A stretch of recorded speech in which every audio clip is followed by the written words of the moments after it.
Previously on Tales from the Humpback Sky. The city has been wonderful.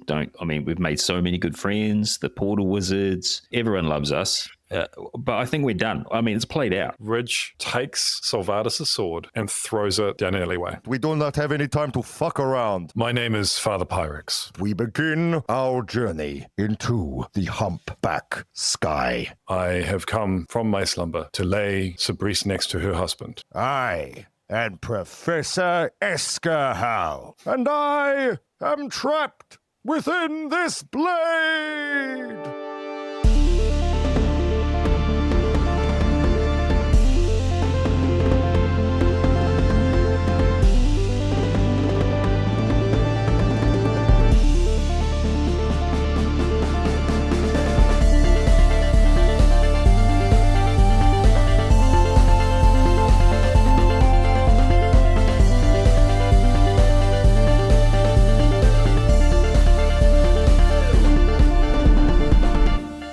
The Star Razor, a shining mote of solitary brilliance, flies like a bolt ethereal through a vast expanse of prismatic chaos. Its heading is determined, though its destiny remains undefined. Its passengers, cradled protectively by golden shield from forces that would rend both flesh and faculty, contemplate within a destination that can only be understood by linear thought. For none of mortal mind can with confidence confine the infinite possibilities contained within the Humpback Sky. You find yourselves hurtling through cosmic corrugation, moving along the folds of reality within a golden barge piloted by a blue-skinned giant, following a star map towards the possibility of a home rediscovered. 1 week will pass until you reach your destination, though what awaits remains unknown. Until then, you drift through the luminous void, enclosed within the persistent hum of the Razor's protective enclosure. Time, as you perceive it, is entirely at your disposal. So is this our opening to open our mouths and creativity to flow? This is your opening, so you have 1 week. Yeah. Yeah, You can. 1 week is what you have. Since you looked at me. So you can use that to get better. You can also use the week additionally to learn a new skill as well. Yeah. Both Thalorg and Kennick have several skills that they can share with you. Kennick has skills. I don't believe it. Kennick has right. some skills. Nerd skills. Okay, what skills are there? What can we learn from our companions? So Thalorg can teach you fist fighting, golden barge piloting, Yes. astrology, wrestling, running, and climbing. Interesting. See that up there? I can climb it. See that? I can climb it. See this? You call that running? This is running. Watch this. Parkour. No, you've got to put your legs in front of that leg. Don't put it behind the leg. What does the skill running is like walking, but faster. Okay, that's interesting. I think that Ridge would be interested in climbing. I feel like Ridge wants to be a bit more of a ninja than they are at the moment. And am I out? Then they would want to admit. Kennick, this is what Kennick can teach. Kennick can teach mathemology, Of course. which is the study of inherent mathematics within all things. He can also teach research. He can also teach evaluate. He can teach evaluation of things. That sounds great, but not so much. I won't speak for Owen, but I think I could safely say Owen's probably Mathemology, sign Owen up. Wait, hold on. Are you telling me that Owen would rather learn something like wrestling than mathemology? No way. See, once you understand how crucial maths is. If you could understand the arc of like the trajectory of the radius of his maul swing to the target times pi divided by the momentum x squared, That's mythology, right? That's helpful. Well, okay, put it this way. Mathemology would teach you or would give Owen the ability to like hiff his maul at things like Captain America throws his shield. Well, damn. What? You didn't say that before. Kennick's hiding his light a little bit there. He's never used mathemology for, if I can recall, anything at all. Well, he's been busy. Yeah, true. He's been in and out of hospital, to be fair. Maybe the reason why he survived is pure mathematics. I mean, that's so true when you think about it. So that's mathemology is like you understand how certain things function in terms of, like you understand like the geometry and trigonometry and all those tree things. But that's what they know, and they can teach you. It will take a full week to learn one thing. So this would be learn one thing or level up our skills. Both. You can do both. So you can level up your skills and then learn one thing. Okay. I know what Ridge would like to do. I know what Owen would like to do. Okay. Fantastic. Do you want to go through it? No, I just think I'd keep it to myself, keep it secret. We could just maintain I might do my 12 minutes of silence from here. Yeah, let's do the level ups. Okay, let's do a level up. We can pick 3 skills, right? So I'm just going to pick 3 of the 4 that I've ticked. Okay. What are you picking? Interestingly, I don't have a sword right now, but I'm going to pick sword fighting anyway, so we'll have a go at that one. It's currently 9. I've got to roll a 10, 11, or a 12. And I did not. That's a fail. I'm going to pick bow fighting. I still have a bow. That's good. I was an 8, and I rolled an 8, so that doesn't go up. And the last one I'm going to pick is tunnel fighting, my new skill. Oh, yes. Currently a 7, and I rolled an 8. Hey, it went up. So that's good. And that is my level up, other than setting my stamina and luck back. Sweet. Perfect. And who and what are you learning? Ridge would like to learn climbing from Thalorg, and after they have a training session, she would like to have a conversation with him. You need to roll under your skill using 2d6. Oh, it's not that easy. Skill's not very good. Oh, I did. I rolled a 4 and my skill's 5. Woo! Okay. So you can add climb to your list of skills, and you have 1 rank in climb. Oh, wow. It's all happening so quickly. 1 rank. Okay. Yep. Do you want to have the conversation with Thalorg now, or should we resolve Owen's stuff? I think resolve Owen stuff because it might be a little distracting, potentially. Okay, Resolve me. Okay. I'm going to try and level up. I'm not going to bother trying to level up maul fighting because that would require me to roll double 6s, which is not impossible, but I can't be bothered. So I'm going to try and level up flexing, which is 9. So I need to roll under 9, right? Over 9. No, over 9. Over 9. I did not. Flexing remains the same. I'm going to now try and level up hog riding. Who knows? That did not work. Okay. It was 1 under. And the last thing I need to do is I'm going to try and level up Stampede, my rhinoceros power. This is also 9, so I need to roll over that. 5, 6, 7. I did not. I level up nothing. Okay. But that's okay. I'm just too good at everything anyway. So that's fine.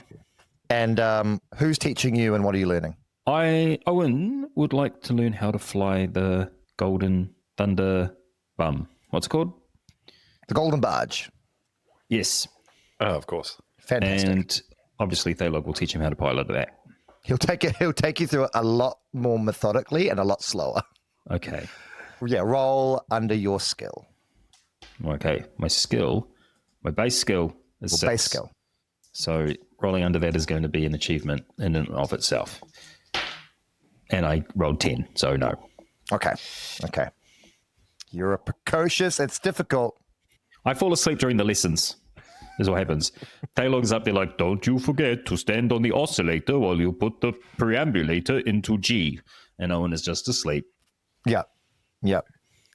The chairs are so like ergonomically designed. They're really and comfortable. comfy and glamorous.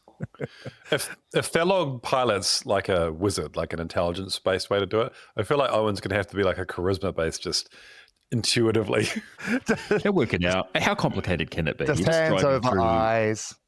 corrugated multiverse. I think it's easy. I think Thalorg's just making it out to be a lot harder than it is. It's just a Put click it an and- H. Yep. A click and a clack and a hit with the maul. Easy peasy. Easy peasy.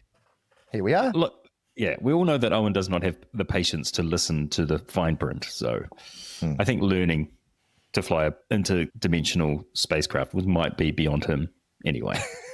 All right. Throughout the week, as you use your time, Kennick also is a fairly apt student of Thalorg's, learning the processes that it takes to fly the ship as well.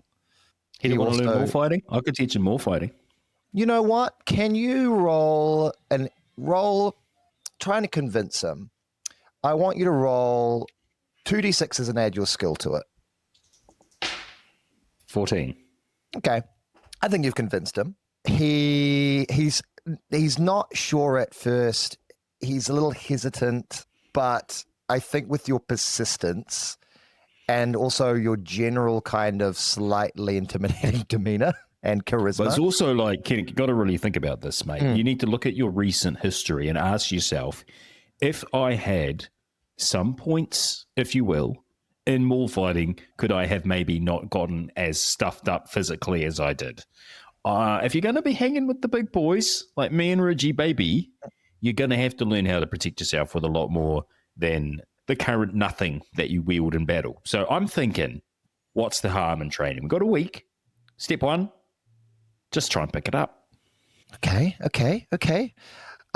He is going to roll under his skill, and we'll see if he learns the maul fighting.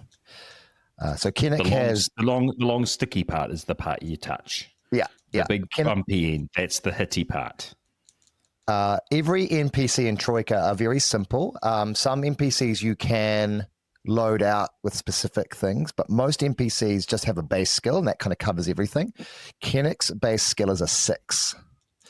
So same though, bro. He rolled a 6. Okay. I think Kennick's understanding of fulcrums kind of helps him out here. It's mathemology, Kennick. We know this.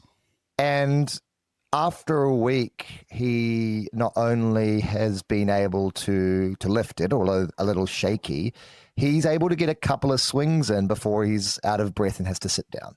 So it's just like swing, swing, swing, and then Yeah, that's it. Yeah. Look, I mean, swing is it. I mean, I make it look really easy, but honestly, all it comes down to is can you swing it? And you, my friend, can swing it. It has been swung. Yeah, I feel a lot better about it. I mean, my chest feels very tight and very, very hot. It gets easier, mate. Once you put some muscles on that little nerdy frame of yours, you'll be swinging like a champion. Well, not a champion, obviously, but close. Okay, I'm going to go to lie in my bunk for a few hours. I think the words you're looking for are thank you, Owen. Thank you, Owen. And he You're so welcome, Kennick. just kind of drifts haphazardly out. Let me just end the lesson with what my teacher told me, and I'll never forget this. This is what my teacher told me in my early days. Get out of my sight, you worthless thing. You are weak and pathetic. There you go. I'll never forget that. I'm already halfway there. You sure are, buddy. You sure are. Okay. We'll bring focus now to Ridge and Thalorg. Thalorg's piloting of the barge now is fairly automatic. He really just every so often he'll just adjust something, or he'll study the astrolabe and the star map that is inscribed upon it. But for the most part, there's not much that he really needs to do, and he's pretty relaxed. Although I think you do get a sense of mild trepidation that kind of runs through him when you speak with him or when you have moments of discussion. But Ridge, he is as approachable as ever. I kind of imagined that if Thalorg was teaching Ridge climbing, that they would be doing workouts together and practicing various skills in an area of the ship set aside, like a gymnasium. And then after a session, they would sit down a bit sweaty and tired, and Ridge would sort of turns to Thalorg and says, "Hey, Thalorg, You know how you're trying to find your way home? Were you always trying to find your way home, like as a child? That is a very good question. Our lost home is something that is told to us as soon as we can remember. My people are a wandering people. We are scattered. We do not have one place to our own. We are all searching. All of us have many different beliefs and ideas of how the search should be conducted. Do you have parents? Yes. Yes. Oh, okay. So you have met other Giants of Arda and talked to them about how they're going about finding home? It is rare, but yes, it does happen. Like I said, we all have different views and manner of what we believe our home was or is. Some, like myself, believe it is a physical place that hopefully still exists but is lost. Others believe it is more metaphysical, spiritual, that our home is some kind of revelation that we have to find within ourselves. Others believe that our home is physically a part of who we are, and collecting ourselves and community is where we find our home and our belonging. Well, that giant angel put a map on your body to lead you somewhere presumably towards your home. So whether it is a physical place or there is someone or something there which will reveal home to you, I have a lot of confidence that we're going to find what you seek one way or the other. Are you excited? I am excited. There is a thrill in the search. There is a drawing and a need that I feel pulls me. And having the map completed in such a way has given me great confidence. It's not a direct heading. The star map has given me a few points of reference. We will make our way to the first point in due time, very soon.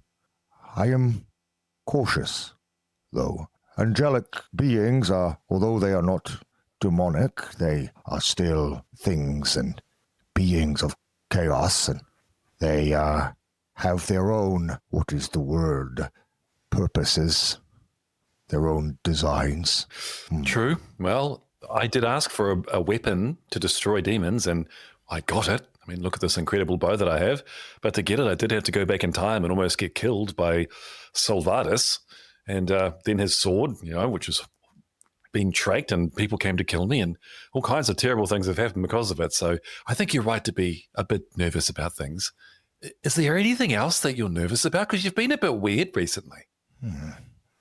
I think just getting back into the Humpback Sky again is, I don't know, something about it. It feels different. Maybe because I'm with people. Maybe because I'm with you. I am with friends, and you are here with me, and perhaps I feel a little more responsible.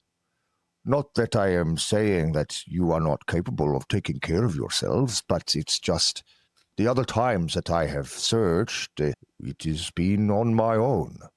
We are encouraged, as soon as we are able, to leave and search for our home on our own, by ourselves. And if we find it, to return and tell others. So maybe it is that. Okay, well, at least we've got your back. Owen and I will do whatever we can to help you succeed, and we've got your back if anything untoward happens. I did want to ask you something, just to get an outsider's opinion. Quite a while ago, when we were heading to Eskahau's place to do an experiment, one of the pseudomorphs called us bigots. Are we bigots? Well, did you attack the pseudomorphs because you felt that they are inferior or lesser to you? No, we didn't mean to attack them. They were just in the way and of us achieving the outcome that we needed to achieve. It was nothing to do with the fact they were pseudomorphs. Then you are not bigots. Oh, good. Okay, I feel better now. With that in mind, then, the week slowly passes by. And as if taking his cue, Thalorg takes control at the helm, his large form hovering over the navigation cradle, his hands at the center of the control hub, busy with various controls and dials. All right, friends, we are about to leave the fold and will enter into sphere space. You may feel a little uncomfortable. The aperture at the center of the hub opens at his direction. The astrolabe, hovering above the brass iris, bathes the instruments in a white light. The razor's interior resonates like a silver tine. Thalorg leans over the cradle, his fingers deftly tracing runes of sparkling pigment, shifting toggles and switches with precision. Soon, chimes of celestial computation harmonize. Outside, bright colors of spiraling chaos peel back, forming voluminous ripples of perspective reality. I am now reducing the hump harmonics and attuning to sphere dilation. A small ruby red crystal lights up with a tinny buzz. Huh, that's strange. Boom! The star razor bursts into the void like a stone through ice. Spinning, shuddering, alarms blare, shards of debris batter against the hull. Gravity reels. Thalorg grips the cradle, his muscles strain. Brace yourselves. We are out of the fold, but there has been some kind of disturbance. I'll have you test your luck. Oh, this might be the moment to tell the audience, if I haven't already, that as part of Ridge, before when she escaped and Sabrice sacrificed herself for the Ridge Collective, as sort of a consequence of that, Ridge now has 2 less luck. So their luck was 10, now it's 8 total. So it will be harder for me to... Yes, and I did. I also did. Okay. You both managed to quickly and deftly make your way into the seats near the console and strap yourselves in, as does Kennick. Your perspective then tilts and spins at a nauseating speed. Your eyes roll back hard in your skull. Your sockets ache as the contents of your stomachs threaten to upchuck with acidic promise. But Thalorg soon rights the cradle, and the cyclonic turbulence subsides. He gestures to Kennick. Hit the fold skin array, Kennick. Kennick lurches to a brass lever and pulls it down. A blue, shimmering lattice then covers all in an azure hue. The force and sound of the debris decreases significantly as the razor is enclosed in some kind of protective field. That will buy us some time. What's happened, Thalorg? What do you mean buy us some time? Hold on. I just have to stabilize these controls here. Okay, I have got it on automatic function. I'm not sure I followed the heading, but this is not what I expected. He looks out through the viewport at the front of the ship. Outside is sundered space. Huge slabs of rock, glass, and continental debris float and clash as the razor's automated systems guide it through this pandemonium. Thalorg begins to study the astrolabe. This is where we should be, but there should be a world here. Looking out between these colossal clashing and crashing pieces of debris, there's only a vast field of distant stars, until something vast and silent comes into view. In the absence of a world, a shape drifts silently, a great cathedral of a ship of titanic proportions, emerges out of cold shadow. Its surface is a continent of black metal and bone-white plating. Huge void stabilizers buttress out like ribs enclosing spires and steeple-like arrays. Within its hulking dark mass, ghostly lights bleed through, twinkling like sunken stars. Suddenly, the ship's alarms blare. Everything is suffused in a blazing red light. That is the proximity alarm. There is a thudding sound. At the viewing port, two great twin beams of incredibly bright light enter into your field of vision. A crackling static reverberates through the ship's Voxbox system. It seems, friends, that we are being hailed by another vessel. He points to you, Ridge. I need you to squeeze the parlay node over there. And he gestures Ridge to what looks to be a little golden nipple-like toggle. Yeah, Ridge is all over it. Grabs the nipple toggle. The static crystallizes, and a raspy, garish voice speaks through. I am Captain Yidril Voss of the Widow's Invoice. You are in violation of my salvage perimeter. Announce yourselves and prepare to be boarded. Thalorg, what do we do? They're not coming on board, are they? That sounds invasive. That's a really big ship. I think they could do whatever they want. So, I mean, yeah, it is pretty big, isn't it? Oh, geez. Thalorg interjects and he says, I do not think it is that ship that is hailing us, friends. Oh? You see the bright lights then begin to move back and then move away, and you see a much smaller ship take shape in front of you. It looks like a large crustacean with multiple segments that are kind of moving and undulating as it moves through the space. It moves back and out, and you can see there is some kind of thick tether that is connected from underneath the Star Razor. Thalorg, do you want me to talk? Owen and I are pretty good at making friends. I'm sure we can iron this out. Thalorg just shrugs and goes, yeah, go, give it a go. Okay, what do I do to make my voice heard on... Rub the nipple, Owen. Rubbing. That's me, Ridge. You got to speak while you rub. When you stop rubbing, it goes on auto mute. So keep rubbing the nipple while you talk. And just say who you are. I'll rub it and you talk. I'll read it out. I'm going to rub it. You rub that nip. Yeah. Hello, Captain Andrew Voss. My name is Ridge, and I'm here with my friends Thalorg and Owen. What up? Yeah, Kennick's here as well. We are just here on a exploratory mission to find our friend Thalorg's home.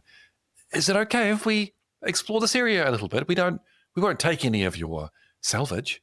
There's a moment of hesitation, and then the Vox box crackles again and says, you will stay where you are, open your bay doors, and prepare to be boarded so that we can properly ascertain your purposes here. If you do not comply, we will be forced to rectify the situation with expediency. Okay. It's not actually my ship. I'm just going to ask Thalorg. I think it should be fine. Thalorg, what do you reckon? Should we open the doors so these friends can come and join and say hello and check out the ship? Is that okay? Thalorg, who's been listening the whole time, is like, well, I got nothing to hide. If they're not, I mean, if they turn out to be bad news, then, I mean, stop rubbing the nipple. Stop rubbing the nipple, Owen. Hands off. Okay. Yep. Cool. Look, here's the thing, boys. This is all part of it, right? This is all part of Humpback Sky traveling, okay? So I think we let them on board. You don't think we can take these guys? I'm sure we could take him. Yeah. I'm just like, they're going to come here and be like, oh, turns out you're salvage, you're our prisoner. And then we just smash them. Yeah, right. That's problem solved. Or, they might come in and we were able to convince them, and then they can give us some information about what's going on here. And then we can make friends. So either we smash them or we make friends. And if you're going to hit them with your maul, they have to come here anyway, so might as well let them in. Saves us going true. to their ship. You know? Or load me in the torpedo tube and fire me right at them. Ooh, I like that option a lot. That's a great option. We'll call that the nuclear option. Okay. We could do, We'll keep that one up our sleeve. You know, if we if they boarded us, sorry. if they board us and then we throw you at their ship and blow it up while they're on board, I mean, that's a crazy. Oh, yeah. Okay. You just see us. Why don't you hide in the torpedo tube and then Yeah, I'll get in the tube now. Thalorg and I, and Kennick maybe. Well, no, Kennick should just stay out of it. Thalorg and I will deal with the captain, and if required, we'll hit the button. Yeah, you see, as soon as you're beginning to talk, you just see as Kennick is like looking nervously at all of you. As soon as Reg is like, Kennick can stay out of it, you just see Kennick like open mouth, finger up, is like, and just nods. Yeah, good. Okay, Owen heads over to the torpedo tube and he sits in with he lies down in it. He takes out the torpedo, obviously, and then he lies down in it, and he's got his maul held up above his head, like so the heavy head of the maul acts as the nose cone of his torpedo body. Yeah, fantastic. Excellent. He's also oiled himself up with his bodybuilding grease for ease of shooting out of tube. Yeah, Of course he is. Yes. Okay. He's lubed up and ready to fire. All right. Thalorg has just said, I'll knock 3 times on the pipes. I'll get the message if I'm getting shot out because I'll be shot out. Yeah. But I'll let you know. Parting words of wisdom: don't muck around. Okay. If you're here giving the old jibber jabber, fire me. Okay. Yeah. Okay. Yeah. I'm not very patient. I understand. Okay. Open the bay door, Thalorg, and I'll rub the nipple and talk to them. Right. Okay. And he goes and he lifts a lever and whirls a thing and toggles a toggle, and then the bay doors you can hear are opening. Hello, Captain. I've forgotten your name again. I am Captain Yidril Voss. Sorry, Yidril Voss. Yes, we've opened the bay door. You're welcome to board anytime that suits you. You made the right decision. Who am I speaking to? Is this the captain of the vessel? No, I'm just a passenger. The captain would be a beautiful man named Thalorg. There's a pause, and then you hear a loud kind of clanging noise, and followed by a thud, and then a hiss. Entering into the space is Captain Yidril Voss. Beneath an aged leather bicorn hat is her scarred visage. She is a short and densely solid dwarven woman. Her left arm is a burnished prisma torch clamp. Her right eye is a rotating ruby lens in a brass fixture. 2 pistolets can be seen beneath her dark brown leather duster coat. Behind her is a stray assortment of individuals, all gathering, ready with a grim determination. I am Yidril Voss, captain of the Widow's Invoice, and I have been granted salvage rights from the Phoenician regent of the Regal Absence. What are you doing here? Well, it's quite simple, really. Our captain, our friend Thalorg here, is a giant of Arda, and he's looking for his home. And a giant angel tattooed magically a golden map to his home, which led us here. So we're trying to find the home of our friend Thalorg. You see a very tall and slender figure in these dark red robes. Most of their face is covered in shadow, but you do see a remnant of tentacle-like appendages where a face would be, slowly peeking out from this hood. It has these long, soft, rubbery-looking hands that come out from its robes, and they are holding a small blue crystalline device. As you are talking, Reg, you notice that it is fluctuating with your vocal patterns. It then glows, and the creature seems to be focused on it. As soon as you finish speaking, the creature turns to his captain and says, "It seems to be telling the truth, Captain." Truth device. Nice. Yidril Voss nods and looks at you, Reg, and says, "That's wise. So you are just, what, travelers. Yes. That's all we are. In fact, we're actually wondering what happened here. Where are we, and why is there so much debris in the space, and what is that enormous ship out there? Well, you are floating in the remnants of Argentia. Well, of what was Argentia. Oh, no. It You mean was... there was a planet? Aye. It got, What happened to it? well, that's why we're here.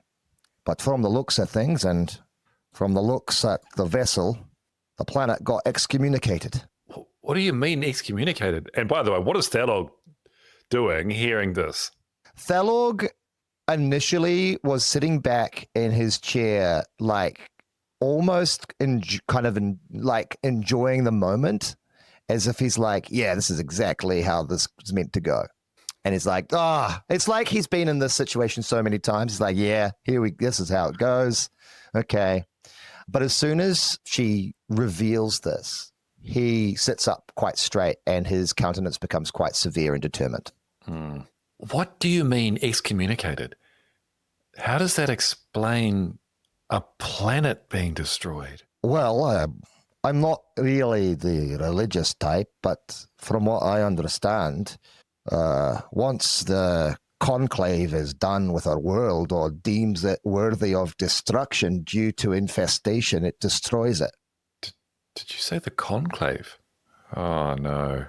Unless there's more than one conclave. I think I know what that might be. Oh, no. Well, what you're looking at is, what would you call it? The result of hubris. Looks like the ship got caught up in its own excommunication. It seems this world has, or was excommunicated, probably a few decades ago. This ship's been floating here ever since. Quite severely damaged, although, as you can see, there's internal power, which we were not expecting. Have you been on the ship yet and explored it? Are there any life forms aboard? No, we have. And then she stops, and then she looks at you. She's like, no, we haven't. She becomes a little bit more terse. It is strange that you have arrived here almost to the minute that we did. You can understand why we made the assumption that you are also trying to salvage this wreck. No, we have no intention of salvaging anything here. The timing is purely because there's a cult of evil shapeshifters trying to kill us, and we had to leave when we had to leave. And that's why we're here. Thalorg stands up and he says, my friend Ridge here is telling the truth. We are following a star map because I am looking for, my home. And this was one of many leads and destinations that perhaps could help me. He pauses for a moment, and there's a look of kind of disappointment and introspective sadness that crosses over his face. And then he just goes, Owen, you're not going to be needed in the torpedoes. You can come back up. Ha! I emerge out. It was there. It was me all along. I was going to do the old torpedo trick, but we don't have to now, do we? Who is this slippery person? Oh, don't mind him. That's Owen. He's just... I was the plan B. I was the failsafe in case this all went sideways. But don't worry about that. Oh, no. Oh, Owen... It's fine. Owen's just a... what's it called when you're afraid of open spaces? Is it agoraphobic or agoraphobic? Or I think agoraphobic. Agoraphobia. Agora? Yeah. Owen just has agoraphobia. He likes to be in enclosed spaces. So we put him in the torpedo bay just to make him feel safe and, snuggled up. What? Angoraphobia is a fear of woolly jumpers. Oh, no doubt. Yeah. Anyway, Captain Voss looks you over, Owen, and she says, you're a Kurgan, aren't you? Yeah. What gave it away? This awesome mace. You've got a Kurgan on board, and you're not space pirates. You're just travelers. Yeah, no, we're just travelers. Like this is our I've never first... been to space before. Exactly. This is our first mission.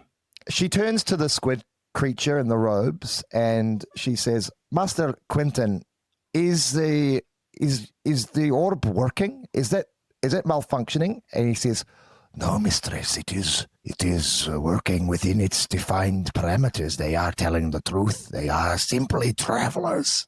She takes her hat off and she looks at Thalorg and she says, well, I'm sorry for your loss, if this indeed was your home world, or if not, my condolences remain. I'm sorry. Right. Well, Can I propose something? We don't want to salvage anything, but we've come all this way, and Thalorg's been searching for his home his whole life, and now we're here. Would you like some help? Us to accompany you as you maybe board that ship, or, an extra pair of hands, a bit of security? We don't want to take anything, but we just want to see if we can find any history for Thalorg, anything that can link him back to his people. one of the other crew members, who seems to be a automaton made out of porcelain, walks forward and says, Captain, I feel that this is an opportunity. More organisms within the hierarchy structure could add insight and further help to our mission. Perhaps these creatures could be of service to us. Perhaps we could contract them into service. Perhaps they could help. There is a large vessel.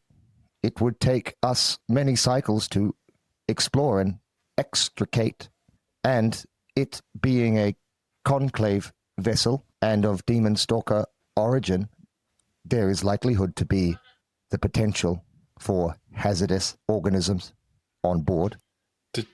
Sorry, I've only just registered. Did you say that's a conclave vessel? Oh, aye.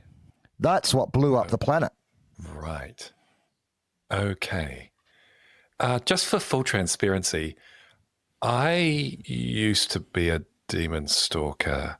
Is that going to be a problem? She again adjusts herself. She has her hat in two hands now, and she's almost scrunching it with her one with her robotic clamp and the other with her large meaty fist. And she's saying, so you've got a Kurgan barbarian, some big... Harsh. Yeah, my best friend, yes. A giant blue person looking for his home. And now you tell me that you're an ex-demon stalker of the Conclave. We've got a mathemologist as well. Hello. Yes, that's pretty much sums it up. Thalorg takes a step closer and he says, look, I think I know what is happening. The thing about my friends here is that they kind of bring situations to them. They've got an uncanny ability to kind of like gravitate and focus events. I have a feeling this is another one of those. But, I mean, look, lady, if Captain... Oh, yeah, okay, sorry, Captain. Look, Captain, if you want people to help you, look at your vessel. I mean, and if it's an ex-conclave vessel, like you say, having an ex-demon stalker would be pretty helpful, right? I mean, they'll be able to understand a lot of what's probably in the ship, and even maybe talk to whoever might be still there if they are alive, The porcelain machine nods and says, there is logic in the giant's reasoning. She seems to be thinking this over. She takes some time. And then she says, fine. We will draw up the documents and we'll make you subcontractors. Now, we're not paying you, mind. Your pay is experience. Any problem with that, Owen? No pay? Nah, I'm fine. That's fine with me. If we can find some information for our bro on that big ship, then that will be our payment. Roll a history for me, Ridge, and roll it with advantage, being that you are a demon stalker. Okay.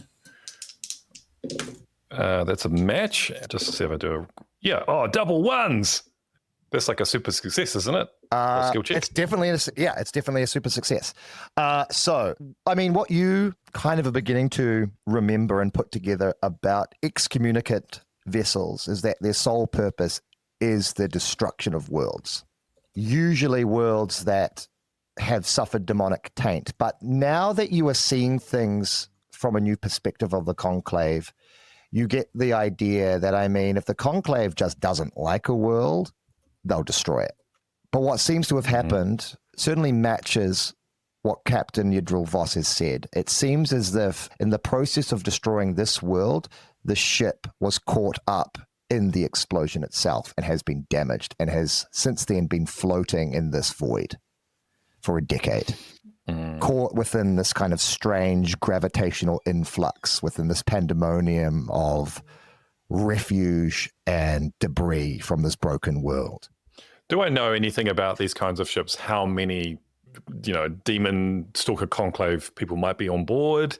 What kind of traps and dangers might be in front of us? Usually a lot of these vessels are operated by automatic functions. They will have a crew of exographers on board. They'll also have a crew of probably up to 10, 15 trained demon stalkers. And then usually they'll have perhaps thinking engines, automatons. Some of these types of ships can also, or usually will take record of the planet itself. And those records can either be data that it scrubs from the planet or physical artifacts from the world, or even physical beings from that world to then be put into some kind of archive. Now, those beings could be the dwellers of the planet, the native species of the planet, or it could even be the demonic entities that were discovered there and have then been put on board the ship for further study. There is that possibility as well. But there is definitely the distinct possibility that any information about this broken world, Argentia, will be on that craft. Okay. Yeah, I think, Ridge relays that to the group. I makes a special note to Thalorg to say, there is a chance, Thalorg, that there may be your kinsmen on board, or relics from your planet, or life from your planet.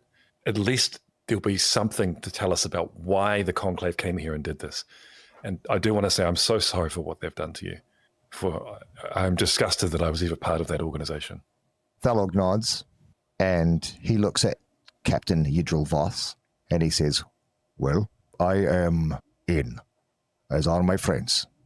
We will help you, and for payment, we simply seek knowledge. She nods. She puts the bicorn hat, places it firmly on top of her head, and she says, all right, well, we have you tethered. We'll return to the ship, and we'll begin the docking procedures into the vast, unknown interior of the vessel yonder. Good to have you aboard. Welcome to the crew of the Widow's Invoice.